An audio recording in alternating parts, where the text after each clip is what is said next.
Good morning. നമ്മുടെ ആലപ്പുഴ ജില്ലയിലെ ഒരു ചർച്ചിൽ 32ഓളം IP ക്യാമറകൾ ഇൻസ്റ്റലേഷൻ ചെയ്യാവുന്ന ഒരു സിസ്റ്റം ഞങ്ങൾ ചെയ്തിട്ടുണ്ട്. അതിലെ 12 ക്യാമറകൾ ഇന്നലെ ഞങ്ങൾ ഒന്നാം ഘട്ടമായിട്ട് പ്രവർത്തനം ആരംഭിച്ചിട്ടുണ്ട്. പക്ഷെ അതിനെപ്പറ്റിയല്ല ഞാനിവിടെ നിങ്ങളോട് പറയാൻ വേണ്ടി പോകുന്നത്. 1 കിലോമീറ്റർ ദൂരത്ത് ഞങ്ങൾ 2 IP ക്യാമറകൾ ചെയ്തിട്ടുണ്ട്. ഹിക്യൂഷന്റെ ഒരു പനോരമിക് വ്യൂവും ഒരു കളർ വ്യൂ ക്യാമറയും. അപ്പോൾ ആ 2 ക്യാമറകളും 1 കിലോമീറ്ററോളം ദൂരെയുള്ള നമ്മുടെ കൺട്രോൾ യൂണിറ്റിലേക്ക് കമ്മ്യൂണിക്കേറ്റ് ചെയ്തുകൊണ്ടിരിക്കുന്നത് വിതൗട്ട് എനി കേബിൾ. ഒരു കേബിൾ ഉപയോഗിക്കാതെയാണ്, റേഡിയോ ട്രാൻസ്മിഷൻ ഉപയോഗിച്ചിട്ടാണ് ആ ക്യാമറകൾ വർക്ക് ചെയ്യുന്നത്. അപ്പോൾ ഇന്ന് ഞാൻ നിങ്ങളോട് പറഞ്ഞു തരാൻ വേണ്ടി പോകുന്നത് ഏത് ഡിവൈസ് ഉപയോഗിച്ചാലാണ് നമ്മൾക്ക് ഇത്ര ദൂരത്തിൽ ഏതാണ്ട് 15 കിലോമീറ്ററോളം ദൂരെ അല്ലെങ്കിൽ 30 കിലോമീറ്ററോളം ദൂരെ ഒരു കേബിൾ പോലും വലിക്കാതെ നിങ്ങൾക്ക് ക്യാമറ വയ്ക്കാൻ പറ്റുന്നത്. അതേപോലെ അതിൻ്റെ എന്തെങ്കിലും ഡ്രോബാക്ക് കാര്യങ്ങളോ വരുന്നുണ്ടോ, അതിൻ്റെ അഡ്വാൻറ്റേജ് എന്താണ്, ഇവിടെ നമ്മൾ ഈ ഒരു ടെക്നോളജി യൂസ് ചെയ്യാനുണ്ടായ സാഹചര്യം എന്താണ്, ഇതൊക്കെയാണ് ഞാൻ നിങ്ങളോട് ഇന്ന് പറഞ്ഞുതരാൻ വേണ്ടി പോകുന്നത്. അപ്പോൾ നിങ്ങൾ എൻ്റെ ഈ ഒരു ചാനൽ ആദ്യമായിട്ടാണ് കാണുന്നുണ്ടെങ്കിൽ നമ്മൾ ഇതേപോലെയുള്ള ടെക്നിക്കൽ വീഡിയോസാണ് കൈകാര്യം ചെയ്യുന്നത്. അപ്പോൾ നിങ്ങൾക്ക് ഇതിലൊക്കെ താല്പര്യം ഉണ്ടെന്നുണ്ടെങ്കിൽ നമ്മുടെ ഈ ഒരു ചാനൽ ഒന്ന് സബ്സ്ക്രൈബ് ചെയ്ത് വെക്കുക. അതുപോലെ തന്നെ നമ്മുടെ ഈ ഒരു വീഡിയോ ഇഷ്ടമായി കഴിഞ്ഞാൽ ഒന്ന് ലൈക്ക് അടിക്കുക. എന്തെങ്കിലും സംശയങ്ങളോ കാര്യങ്ങളൊക്കെ ഉണ്ടെന്നുണ്ടെങ്കിൽ നേരെ കമൻറ്റ് ബോക്സിൽ രേഖപ്പെടുത്തുക. കേരളത്തിൽ എവിടെ വേണമെങ്കിലും നിങ്ങൾക്ക് IP ക്യാമറകൾ ഇൻസ്റ്റലേഷൻ ചെയ്യാനും ഏത് സ്ഥലത്തേക്ക് വേണമെങ്കിലും കൊറിയർ അയച്ചു തരാനും നെക്സ സിസ്റ്റം എന്നുള്ള നമ്മുടെ ഈ ഒരു സ്ഥാപനത്തിന് സാധിക്കും. കാരണം നമ്മുടെ നെക്സ സിസ്റ്റം എന്ന് പറയുന്നത് ഒരു യൂട്യൂബ് ചാനൽ മാത്രമല്ല കേട്ടോ. അപ്പോൾ എല്ലാവർക്കും നമ്മുടെ പുതിയ വീഡിയോയിലേക്ക് ഒരിക്കൽ കൂടി സ്വാഗതം. ഇപ്പം ഞാൻ നിൽക്കുന്നത് കായൽ തീരത്താണ്. ഇവിടെയാണ് നമ്മൾ 2 ക്യാമറകൾ ഇൻസ്റ്റലേഷൻ ചെയ്യുന്നത് കേട്ടോ. അപ്പോൾ ഇത് ഒരെണ്ണം പനോരമിക് വ്യൂ ക്യാമറയാണ്. ഇത് ഹിക്യൂഷന്റെ പനോരമിക് വ്യൂ ക്യാമറയാണ്. ഈ ക്യാമറയുടെ വീഡിയോ ഓൾറെഡി ഞാൻ നിങ്ങൾക്ക് നമ്മുടെ ഈ ഒരു ചാനലിൽ ഇട്ടിട്ടുണ്ട്. അതുപോലെ തന്നെ മറ്റൊരു കളർ വ്യൂ ക്യാമറയും കൂടെ ഞങ്ങൾ ഇവിടെ സെറ്റപ്പ് ചെയ്യുന്നുണ്ട് കേട്ടോ. ഇത് ഈ ദൂരെ കാണുന്നതാണ് കേട്ടോ ചർച്ച് വരുന്നത്. അപ്പോൾ ഇവിടെ ഈ ചർച്ചിന്റെ മുകളിലായിട്ട് CP510 എന്നുള്ള ഒരു വയർലെസ് റേഡിയോ ട്രാൻസ്മിറ്റർ ഞങ്ങൾ പിടിപ്പിച്ചു വെച്ചിട്ടുണ്ട്. അപ്പോൾ ഈ റേഡിയോ ട്രാൻസ്മിറ്ററിന്റെ റിസീവർ ഇരിക്കുന്നത് നമ്മുടെ ഈ ഒരു ക്യാമറ വെക്കുന്ന പോളിന്റെ മുകളിൽ തന്നെയാണ് കേട്ടോ. വളരെ പെട്ടെന്ന് വലിയൊരു മഴക്കാറും കയറി ഒരു മഴയും വന്ന് സന്ധ്യയായി പോയതുകൊണ്ട് എനിക്ക് ആ പ്രോസസ്സ് അതെങ്ങനെയാണ് ചെയ്യണം എന്നുള്ള പ്രോസസ്സ് നിങ്ങളെ കാണിക്കാൻ സാധിച്ചില്ല, ക്ഷമിക്കുക. എന്തായാലും ചർച്ചിന്റെ മുകളിൽ ഞങ്ങൾ ട്രാൻസ്മിറ്റർ വെച്ചു. റിസീവർ നമ്മൾ വെച്ചിട്ടുണ്ടായിരുന്നത് ക്യാമറ മൗണ്ട് ചെയ്ത ആ പോളിന്റെ മുകളിൽ തന്നെയായിരുന്നു. അപ്പോൾ അവിടെ നിന്ന് നമ്മളൊരു Cat 6 നെറ്റ്വർക്ക് കേബിള് നേരെ നമ്മുടെ കപ്പളയ്ക്ക് ഉള്ളിലോട്ട് വലിച്ചിട്ട് അവിടെ ഞങ്ങളൊരു 4 പോർട്ട് POV സ്വിച്ച് വെച്ചു. അപ്പോൾ നിങ്ങൾക്ക് അറിയാം എത്ര ക്യാമറകൾ നമുക്ക് ആ 4 പോർട്ട് POV സ്വിച്ചിൽ കണക്ട് ചെയ്യാം. 4 ക്യാമറകൾ വരെ കുത്താൻ പറ്റും. അപ്പോൾ ഞങ്ങൾ അവിടെ 2 ക്യാമറകളെ വെച്ചിട്ടുള്ളൂ. ഇനി 2 ക്യാമറകളുടെ പ്രൊവിഷൻ ഉണ്ട്.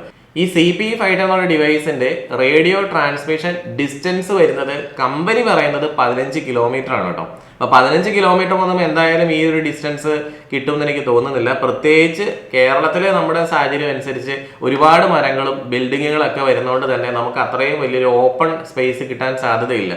അപ്പോൾ അതുകൊണ്ട് തന്നെ നമ്മൾ ഈ ഒരു ഡിവൈസ് ഉപയോഗിക്കുന്നത് ഞങ്ങളിപ്പോൾ ഉപയോഗിച്ച പോലെ ഒരു 650-700 മീറ്റർ അല്ലെങ്കിൽ 1 കിലോമീറ്റർ വരെ മാക്സിമം ആയിരിക്കാം.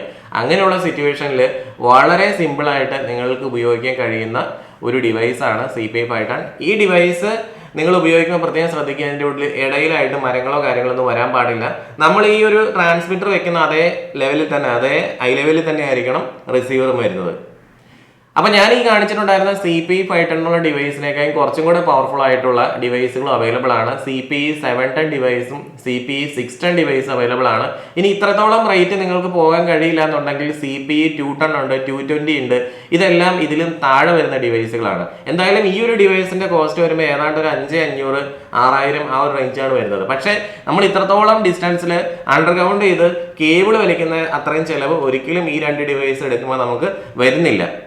അപ്പോൾ ഈ ഒരു ഡിവൈസിന് എന്തെങ്കിലും കംപ്ലൈൻറ്റ് പറ്റുകയോ അതുപോലെ തന്നെ നമുക്ക് എന്തെങ്കിലും ട്രബിൾ ഷൂട്ടിംഗ് കോൺഫിഗറേഷൻ കാര്യങ്ങളൊക്കെ ചെയ്യണമെന്നുണ്ടെങ്കിൽ ഈ ഒരു ഡിവൈസ് വെച്ചിരിക്കുന്ന സ്പോട്ടിലേക്ക് നമ്മൾ വലിഞ്ഞു കയറേണ്ട യാതൊരു ആവശ്യം വരുന്നില്ല. ഡിവൈസ് നമുക്ക് റിമോട്ടായിട്ട് ഇരുന്നുകൊണ്ട് തന്നെ കോൺഫിഗറേഷൻ ചെയ്യാനും റീസെറ്റ് ചെയ്യാനൊക്കെ സാധിക്കും കേട്ടോ. അപ്പോൾ ആ ഒരു ഫാറോസ് ഇന്റർഫേസിലൂടെ നമ്മൾക്ക് ഈ ഒരു ഡിവൈസിനെ ആക്സസ് പോയിന്റ് മോഡിലും ക്ലയന്റ് മോഡിലും ആക്സസ് പോയിന്റ് റൗട്ടർ മോഡിലും ആക്സസ് പോയിന്റ് ക്ലയന്റ് മോഡിലും ബ്രിഡ്ജ് മോഡിലും റിപ്പീറ്റർ മോഡിലൊക്കെ കോൺഫിഗറേഷൻ ചെയ്യാൻ കഴിയും കേട്ടോ. അപ്പോൾ ഇവിടെ ഞങ്ങൾ ഇതിനു വേണ്ടി യൂസ് ചെയ്തിട്ടുണ്ടായിരുന്ന ആ ഒരു ഇൻസ്റ്റലേഷൻ ഡയഗ്രം ഞാൻ നിങ്ങളെ കാണിച്ചു തരാം. അപ്പോൾ ഇവിടെ നമുക്കൊരു ഫീൽഡ് സ്വിച്ച് ഉണ്ട്. ആ ഫീൽഡ് സ്വിച്ചിന്റെ അപ്ലിങ്ക് പോർട്ടിൽ നിന്നാണ് നമ്മൾ ഈ ഒരു റിസീവറിനെ കണക്ട് ചെയ്തിരിക്കുന്നത്. റിസീവറിൽ നിന്ന് ട്രാൻസ്മിറ്ററിലേക്കുള്ള ഡിസ്റ്റൻസ് എന്ന് പറഞ്ഞാൽ ഏതാണ്ട് 650 മീറ്ററോളം വരും. അപ്പോൾ അത് റേഡിയോ സിഗ്നൽസ് ആയിട്ടായിരിക്കും വീഡിയോ ട്രാൻസ്മിറ്റ് ചെയ്തുകൊണ്ടിരിക്കുന്നത് കേട്ടോ. അപ്പോൾ നമ്മൾ ഈ ട്രാൻസ്മിറ്റർ വെച്ചിരിക്കുന്ന ചർച്ചിന്റെ മുകളിൽ നമുക്ക് പവർ ഇല്ല. ഏതാണ്ട് 50 മീറ്റർ ഡിസ്റ്റൻസ് ഉണ്ട് നമ്മുടെ ഡിസ്ട്രിബ്യൂഷൻ സ്വിച്ചിലേക്ക്. അപ്പോൾ ഡിസ്ട്രിബ്യൂഷൻ സ്വിച്ചിൽ നിന്ന് നമ്മളൊരു നെറ്റ്വർക്ക് കേബിൾ റൂട്ട് ചെയ്തിട്ട് ഏതാണ്ട് 100 അല്ലെങ്കിൽ 110 മീറ്ററോളം ദൂരെയുള്ള സെർവർ റൂം സ്വിച്ചിലേക്കാണ് കണക്ട് ചെയ്തിരിക്കുന്നത്. അപ്പോൾ സെർവർ റൂം സ്വിച്ചിലാണ് നമ്മുടെ NVRും അതുപോലുള്ള സംഗതികളൊക്കെ വരുന്നത് കേട്ടോ. അപ്പോൾ ഈ ഒരു രീതിയിലാണ് നമ്മുടെ ഇൻസ്റ്റലേഷൻ നമ്മളവിടെ പ്ലാൻ ചെയ്ത് നടപ്പിലാക്കി കറക്റ്റായിട്ട് യാതൊരു ലാഗിങ്ങും ഇല്ലാതെ ആ ക്യാമറകൾ ഈ സെർവർ റൂമിലുള്ള മോണിറ്ററിൽ നമ്മൾ കണ്ടുകൊണ്ടിരിക്കുന്നത്. അപ്പോൾ നിങ്ങൾക്കറിയാം 650 അല്ലെങ്കിൽ 700 മീറ്ററോളം അണ്ടർഗ്രൗണ്ട് കേബിളിംഗ് നമ്മൾ ചെയ്യുമായിരുന്നെങ്കിൽ ഏതാണ്ട് മെറ്റീരിയലും ലേബർ ചാർജും അടക്കം 75,000 രൂപയോളം കോസ്റ്റ് വരുന്ന സംഗതി നമ്മൾ വെറും 20,000 രൂപ അല്ലെങ്കിൽ 25,000 രൂപയിൽ ഇവിടെ നമ്മൾ സെറ്റപ്പ് ചെയ്ത് കൊടുക്കുകയാണ് ഉണ്ടായത് അല്ലേ.